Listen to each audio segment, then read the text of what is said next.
Greetings and salutations. My name is Michael Schwahn, and this is your one-take review of Forspoken.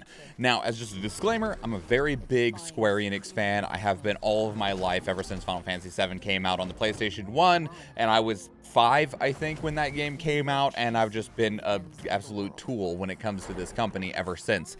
And I've been following Forspoken for a long time, and I've been very excited about it for a long time, because before the PlayStation 5 actually released, part of like the tech demos and showcases of that, one of the things that was shown off was a project called Project Aether, and that ended up evolving into Forspoken, and it was being made by Square Enix, specifically their studio Luminous Productions that exists within the Square Enix brand.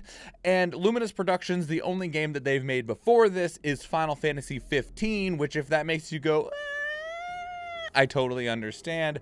While I really like Final Fantasy 15, there's lots of very legitimate, very understandable complaints and issues that exist within that game. This game is also made on the Luminous engine, same engine as Final Fantasy 15, and the kind of hope is that they would learn from Final Fantasy 15 when they went into Forspoken, and like, in some ways they did, and in a lot of ways they didn't, and that's just, alright, let's just get into it. Okay, so the premise of Forspoken is that you play as the main character whose name is Frey. They are an orphan. They were found under a bridge in New York.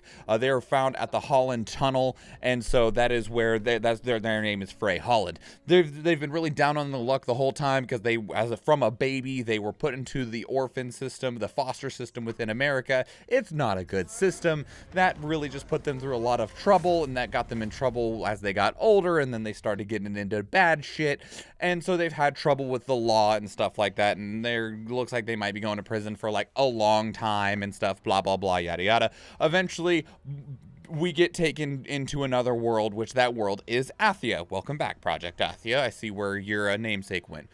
They're taken into this world after they find a magical bracelet, which we know as Cuff, which is the series of metal bangles that Frey wears the entire time. And that bangle's name is Cuff. He tries to call himself Van Brace and some other stuff, but he's a magical companion that can speak only to Frey. And when Frey gets into Aether, Frey discovers that she has magic and she can move shit with her mind. I'm sure if you're watching this trailer, you might have seen that very cringeworthy trailer that really brought a lot of bad PR and bad light onto Forspoken. Now, Aether is being accosted by this entity, this power, this force called the Break. At least that's what Frey calls it, because it breaks things. It's this corruption force that is just withering away the land, and if you don't die to it, you turn into these horrible, decrepit monsters. Most of all of the fauna in Aether has been turned into these twisted beasts. Humans that weren't killed by it have been turned essentially into zombies, and everyone that has survived now lives in a single city in the center of the continent, and that's just where everyone has holed up at. Now, for the longest time, Aether is protected by these 4 very powerful magicians named Tantas. That's their title. That's not like the race that they are. They were the Tantas. And they have gone mad because of the break, presumably. They started to infight, and they all went into this. They separated themselves apart, and then it just kept on getting worse. Now, one of the things that I'll say is that so much of this game story is very forgettable.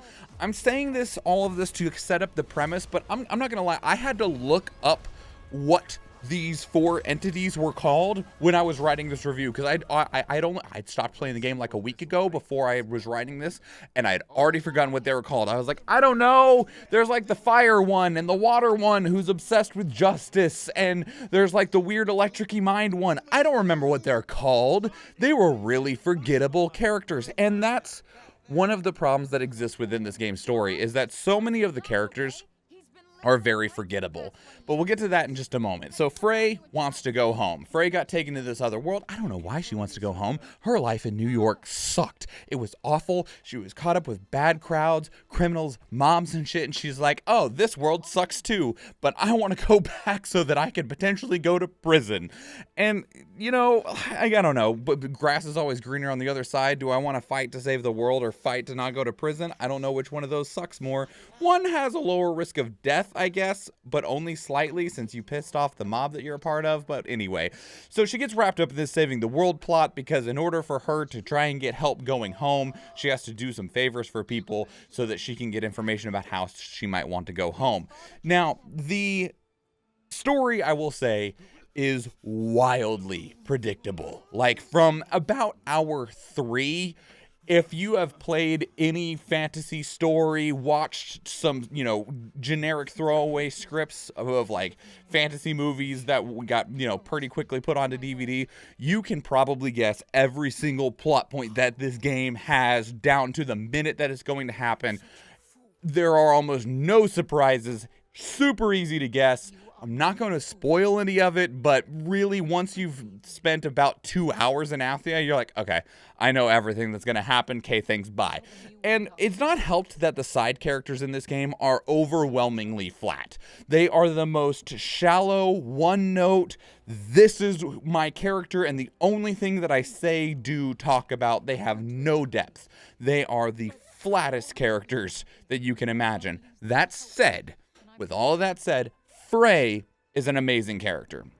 I like Frey a lot. Frey is played and portrayed by Ella Balinska, who has a fantastic performance. She's an incredible voice actress. She delivers strong, realistic dialogue with believable emotion, and Frey carries this entire game. Cuff does contribute a little bit, but really it's Frey. Frey is the only character that matters truly in this game, and the script knows that, and it's the only character that got any investment really put forward into it going into this game whatsoever. Frey's fantastic. Frey is played well, she's enjoyable, she's a believable character, and the entire game rides solely on her shoulders, which thankfully she does a very good job carrying it.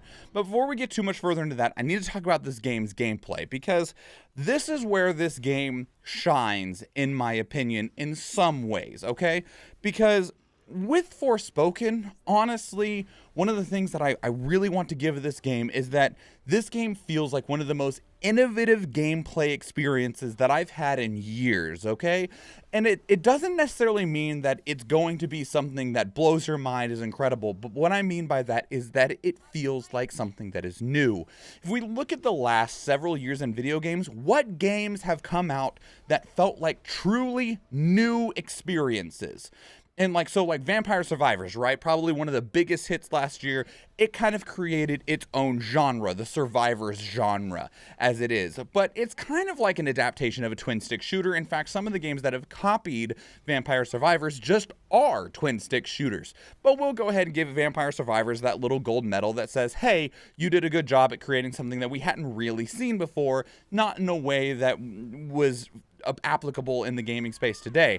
But as incredible as some other gameplay experiences are, we'll take, several of the Game of the Year winners over the years, like God of War or Elden Ring and stuff. Those are really kind of like, I don't want to say they're derivative, but they take from past experiences. You can see where the inspiration of these games came from. They're doing their own thing, they have their own ideas, and they feel unique in their own aspect, but they are still very, very similar to a lot of other games that exist. Do they do it better than them? Yes, I do believe that they do. But are they new gameplay experiences? No, I don't believe that they are. That's not a bad thing.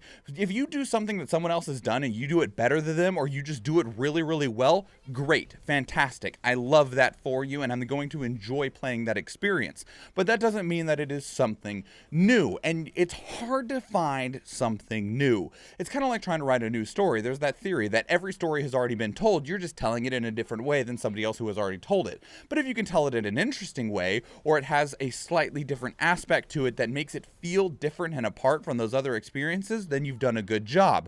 And that's where I see a lot of these other really big successful video games of you're doing something that already somebody else has done, but it's got a different coat of paint on it, or it's just done extremely well. With Forspoken, this game feels new. I cannot think of a game that I have played or that I've seen played that plays like Forspoken does. People like to meme about, oh, it's magic parkour. Yes, it is magic parkour. There is magic parkour in this game in a way that is very different from experiences like Assassin's Creed or Spider-Man. The game's movement system is different from those games, but I can see where you could make those comparisons since I just did. But the thing that does feel different is the actual combat system, because you have this involvement with the parkour system and the action spell system. So the parkour itself is already interactive after you get a couple of unlockables to allow you to have some control over maintaining your speed and momentum. But then you add in the offensive and support and ultimate spells that exist from the game's actual offensive combat system. And it really creates this unique dance that is hard to describe until you've really been entrenched in it, because it kind of feels like a steam engine. You have these spells and you're weaving them together. You're throwing support spells out and trying to keep your offensive spells going and charging them up and throwing out your different elements. Once you've unlocked a good portion of this combat system, it feels amazing. It's so satisfying. You are just this freight train that you're just chugging through enemies. It doesn't matter how big they are, how many of them there are, and it feels fantastic as you're just watching these spell effects dance across the screen. Because let me tell you what, if they invested in anything, it's the particle and design of the spells, and they feel fantastic. Now, that said, if you get knocked out of that momentum, it feels awful, because once you've lost that momentum of just really like using your spells to charge up your support spells, to build up your ultimate spells, if something interrupts that, that's when you realize just how well the momentum and system and engine that exists for this magic system really was. Because when you feel the engine stop, it is jarring. You literally feel like someone has punched you in the chest, because all of your momentum in and outside of the game has just been clotheslined. It feels badass. You feel badass. It looks badass. And it's one of the most innovative gameplay experiences that I have had in recent memory when it comes to video games. Now, that's just the combat system though. I highly recommend really getting into it, going into the depths of it, because it is such a unique gameplay experience. But that is not the only part of this gameplay experience. This is also an open world sandboxy game, okay? Now, I will give it another piece of credit, but it's also got a strike against it in this aspect, okay? This world, oh my god, is it big. It is huge. It is massive. Now, I understand that they probably wanted to make it big so that you would have the ability to really engage with the parkour system, but I can tell you what, even when you have all of the parkour abilities unlocked to where you can sprint faster and just bunny hop your way around and stuff, it's too damn big. It is too big. This world is too big and too empty for how little like you can actually move around it. Breath of the Wild is the game that I'm going to be comparing this to, okay? Because I think it's one of the most successful open world games we've had in some time outside of maybe Elden Ring. But it is the game that I feel like it has the most applicable comparisons to, because with Breath of the Wild, one of the things that I think was very magical about that game is it implored natural curiosity. You would get to one point of interest and you would do whatever that point of interest was, whether it was a shrine or whatever. And most of the time, I'd say a solid 90% of the time, from that point of interest, you could scan the horizon and you would find new points of interest. And you'd like, I want to go there. For whatever reason, whether it just, you're like, that's another shrine, I can get more shrine goodies, there's a boblin, whatever, encampment over there, you know, there's things that draw your attention, you know that you will be rewarded for going there. And I genuinely believe that Forspoken is the first open world game that I have played since Breath of the Wild that copies this impressively well. You will parkour your way up to a city, or like a little like abandoned city, kill all the enemies there, get a treasure chest, get rewarded, get some new gear, new spell, whatever, and then you will look around and you will see other places that you can go. You'll see a tower, you'll see that you can climb up to scan the landscape, you'll see a challenge over there, you'll see a pack of enemies over there, you'll see a special mob over there, you'll see another like dungeon looking thing over there, and you're like, I could go to any of these, and you know that you can get to them because the game has already given you the tools to do so, much like Breath of the Wild. So it implores your natural curiosity to want to go to these places to see what's there. That said, unlike Breath of the Wild, this game's world is too damn big. You can see something and you can get to it, but then there's more and more and more and more and more, to the point that it starts to just feel really checkboxy. And that's such a bad feeling to have in open world games, to where you feel like you're marking things off rather than just wanting to naturally find and explore what's out there. And I think most open world games do hit that point eventually. Once you've kind of exhausted some of the more natural curiosities, you start opening the map and placing down markers and trying to figure out what you haven't checked off yet. The problem is Forspoken hits that point much earlier than other open world games do, and I feel like part of that problem is that it's really big. A lot of that really big space is really empty, even if you can see places that attract your attention. And just because it's so empty, it feels like it takes too long to get to the next relevant thing to do. The game looks really good when you're doing it, but that only can carry you so far. Now, one of the things I'll say though, because of this open world and how big it is, if you do play this game, I strongly recommend that you just stick to the story, okay? It is much better if you do not get distracted. There will be little side missions that people in town will give you. There will be you might see an interesting thing. Trust me, this game is a better experience if you just try to stick to the story. The story is not very long. You're looking at about an 8 to 12 hour experience, depending on just how quickly you go through stuff. And once you complete the story, there is a post game where you are allowed to go and do all the things that you ran past earlier, okay? And I recommend doing that, because while the story isn't the strongest, it's serviceable, it's decent, but doing the story is going to unlock you more spells, more areas, more access, and doing that will give you the tools to make this game better than it would be if you got distracted too early. And I think that's the thing, is don't get distracted until it's time to just be permanently distracted, because with this experience, it'll really be dependent on how you experience this game, on how it's going to feel for you.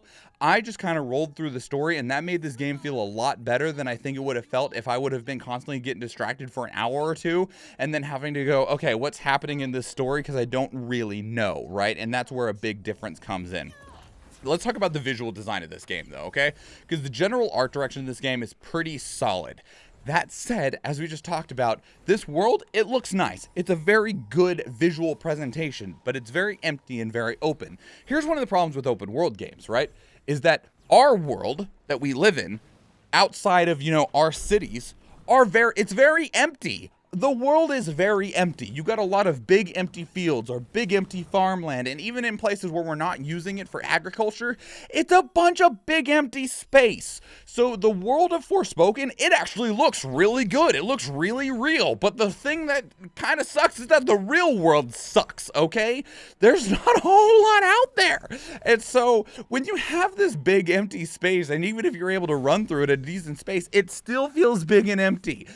And that sucks. It's got really good visuals. It's got a really solid draw distance. Now, mind you, this is only available on PlayStation 5 and PC, so you're working with higher end technology to be able to have that higher draw distance. And having a higher draw distance will give you the ability to see those identifiables that I was talking about to really appease your natural curiosity.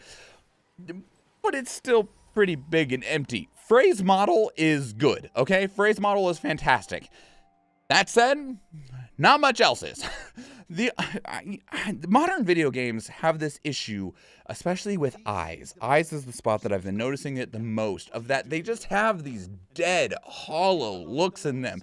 Like, as much as people memed and shat on Mass Effect Andromeda for its dead eyes, the thing that's the real crime is that we've not stopped doing those dead eyes. And Square Enix, you're really bad about it. Or just Square Enix properties, I feel like. I don't feel like enough attention is really given to eyes, because man, is that where the soullessness lies. Frey's model, great. Other models in this game, dead soulless mannequins that just happen to be talking at you, and that's, oh boy. I talked about the magic earlier. The magic is a spectacle. They put a lot of effort into designing attractive looking spells with good particle effects that look good and feel good. The spells are fast and engaging, and it's easy to get lost in the speed of this combat, and it looks really good. But that's really where I think a lot of the time energy and assets were invested, because you can just see in other aspects within this game's visual design where there were sacrifices made either because of technical limitations or time, budget, resource limitations. Ultimately, though, when it comes to the visual of this game, the magic is really great. The world is good, but it's very empty and it's very forgettable, mostly because it's empty and because it in a lot of ways, it's just big empty valleys, right? So it is what it is. Now, one of the things that we also need to talk about is this game's audio, okay? Now, I'm going to talk also about the dialogue and writing. I wasn't sure where to put this, so it's going to go into the audio because that's where people talk at, right? But first, let's talk about the soundscape, okay? Square Enix, they're really good at music. They've always been really good at music. I can't think of a Square Enix game that has bad music. No, I really can't. There may be some uninspired music, looking at you, Dragon Quest XI, but for the most part, Square Enix, still good music. The spells are chunky and responsive. You get to hear like the crackle of the lightning, the bubbling of the lava, the sizzling of the flames on your enemies' clothes and stuff. It feels, for lack of a better term, it feels magical, and that's great. And it even includes good sound design for gameplay purposes. You got good sound cues for things like triggering your abilities when you're using parkour or counter opportunities. Mostly for parkour, though, because really, you just never want to get hit in combat, because getting hit's going to interrupt that combat, that momentum and flow that we talked about earlier. So now let's talk a little bit about the dialogue, okay? We talked about the story, and while the story is cliche, tropey, standard, guessable, it's fine, okay? It's serviceable. But let's talk about the actual writing real quick, okay? The most writing is definitely going to, it has been given to Frey and Cuff. They have the most lines, they talk the most. I'm sure people talked about, if you looked at some of the early previews or some other reviews, people talked about how much those two interact, how they included in a setting for you to increase or decrease the amount of banter that Frey and Cuff have. And like I already mentioned, Ella Balinska crushes the performance of Frey. It's probably some of the best voice acting that Square Enix has ever had, because they notoriously don't have the best voice acting. And Frey really talks like an actual person would, for the most part, right? There's some like dialogue decisions that you're like, Frey, are you really aware of the situation that's happening here? But otherwise, like, if you took a New Yorker and ripped them out of New York and plumped them into Lord of the Rings, kinda, you would have some weird-ass cringy dialogue. Because guess what? We're cringy as fuck. We're really cringy individuals. We are cringe, and we would say some cringy stuff if we got sent to another world. And it all makes an immense amount of sense in context. Outside of Frey just randomly mentioning IRL stuff and expecting people around her to know what she's talking about, otherwise, everything else makes complete sense. And really, all of the writing doesn't feel any different from something that we'd see in the modern Spider-Man games or Uncharted. Like, really, most of Frey's dialogue feels completely like something that Nathan Drake would say in terms of like its corniness and cheesiness and cringiness.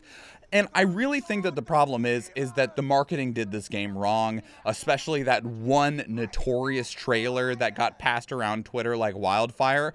The writing in this game is not that bad. And honestly, like, when I see that this exact same writing is used in other games, like I just mentioned, it makes me curious if there might be something else going on with the very, like, aggressive vitriolic backlash to this game's initial marketing. They did bad marketing, but the response was aggressive, and it feels gross in a way. And if you know, you know. If you don't, we'll just move past it, okay? But let's go and talk about the performance of this game. We talked about what it is, and the performance, unfortunately, is something that has to be really talked about. I played the game on PlayStation 5 after hearing about the PC requirements. We played it on performance mode at 1440p. And at 1440p on performance mode, we got a very weak 60 frames per second. It was noticeable chunk downs in frames, severe slowdowns. I didn't really have a whole lot of stutter issues, just slowdowns. And it does drop into those lower FPS ranges often. And I don't mean like, oh, we probably dropped down to like 50 frames. No, I mean we probably dropped down to like 30. Maybe. And it doesn't seem to have to do with anything specific. You can be using big spells in an open area and it'll be running great, firing off. And then you'll be using spells against like a small single enemy in a smaller space where you think there'd be less resources, and the game is just chugging. You can just be walking around and you'll be like, yeah, smooth. And I don't know why. It just chugs sometimes. Maybe it's running something in the background. I don't know. We tried the what do they call it? Not the opposite of performance, quality mode. And we tried ray tracing for like 3 minutes. That felt utterly unplayable on PlayStation 5. Just felt awful. I don't think it even made that much of a visual improvement. When it comes to the PC, I wouldn't touch it. And I still wouldn't touch it even today. Square Enix has a really, really bad reputation for having awful PC ports. Their PC ports just seem to always suck, and it doesn't seem to be any different with Forspoken, especially when we look at their massive spec requirements, okay? If their recommendations and requirements, you want to run this game at 1440p at 30 frames per second, you're going to need an RTX 3070. You're going to need the mid-tier card from last generation that's only 2 years old and is going to cost you a pretty penny. You are not apparently going to get 1440p 30 frames per second on something like a 2080, because that card is too old for Square Enix's standards. You want to run this shit at 4K? You're going to need a fucking 4080, baby. You're going to need a $1,200 card that came out this year just to run this game at a reasonable rate. And that is atrocious and unacceptable, and Square Enix, you should be ashamed of yourselves for that.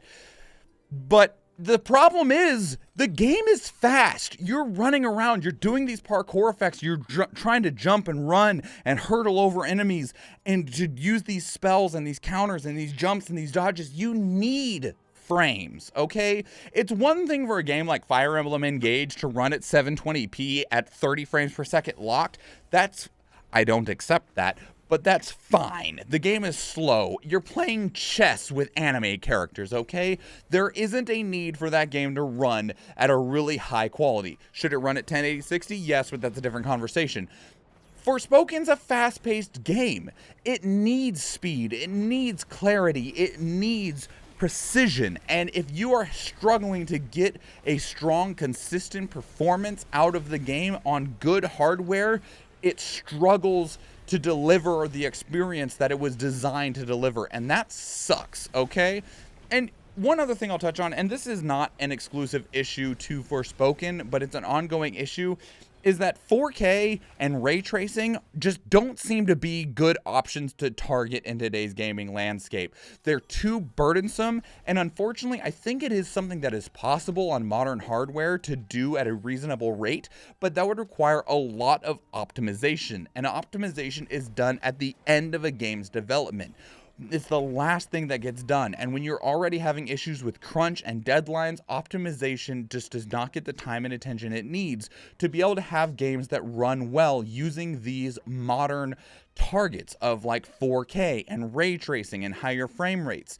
And we're seeing that cause issues even on lower resolutions and lower targets. You can have a game struggle to run at 4K with ray tracing on modern hardware, but that will often mean that it also runs poorly at like 1080p without ray tracing because the games just aren't optimized. And the same is true going to be here for Forspoken. So with Forspoken, to wrap us up, Forspoken is going to forever be an infamous game. I don't think it'll ever be able to get away from its legacy, especially from the marketing that led up to the game's release. Between the dialogue, the characters, the marketing, the gameplay, the performance of the gameplay, the PC specs, this game is going to just have... Everyone's going to make this face when you bring up Forspoken, even people like me that genuinely enjoyed it. That said, I do believe that this game is way better than the public discourse gave it any credit for. And this game is definitely a game, and this isn't a good thing. This game gives you what you put into it. You get out what you put in. You have to invest in this game's combat system to see where it grows, where it shines. If you just stand there and shoot the little spells and don't engage in the parkour and the support and the ultimate spell mechanics, you're not going to see the true power and beauty of this game's gameplay. So you really have to put in some time to see the depth of its combat system for it to really deliver to you with the exceptional experience that it has hidden inside. And even aside from that, though, this game still suffers in many areas. You're looking at around 12-ish hours to play through the story. It'll take you about 60 hours to mark off everything on the map. Do not buy this game for full price, okay? I can't recommend it at that cost. If you can get this game on sale, which it'll be on sale at some point, if you can get it for like $40, I think it's worth your time at 40 or less. I don't believe that you should pay 50, 60, and especially not 70 for it. I don't believe that it is a product that is deserving of those price points. If you want a number, this game's like a 7 out of 10. And that's unfortunate because I think that there is a 9 out of 10 in potential in this game, but it cannot deliver on that potential, and it just has too many failings to really be able to deliver on those aspects. So that's where we're at. Let me know what your thoughts are on Forspoken. If you got it, what system you got it on, how you felt about it. Are you still on the fence? Were you like waiting to see what some of the reviews said? The main big budget reviews have been out for a while. I'm always behind because of everything here, right? But let me know what your thoughts are. I'd love to hear from you. Put them down in the comments below. If you want to keep up the conversation elsewhere, 2 great places to do so are Discord and Twitter. We have more reviews coming up. Some of the games we're going to be reviewing in the near future is Resident Evil 2 Remake, Bravery and Greed, and Moonscar. So be sure to subscribe to the channel if you want to catch those reviews. We also have daily gaming videos going up every single day. So please, if you enjoyed this video, please leave it a like. I appreciate your support immensely. If you watch one of the other videos on the channel, or if I see you in the live stream, thank you and enjoy.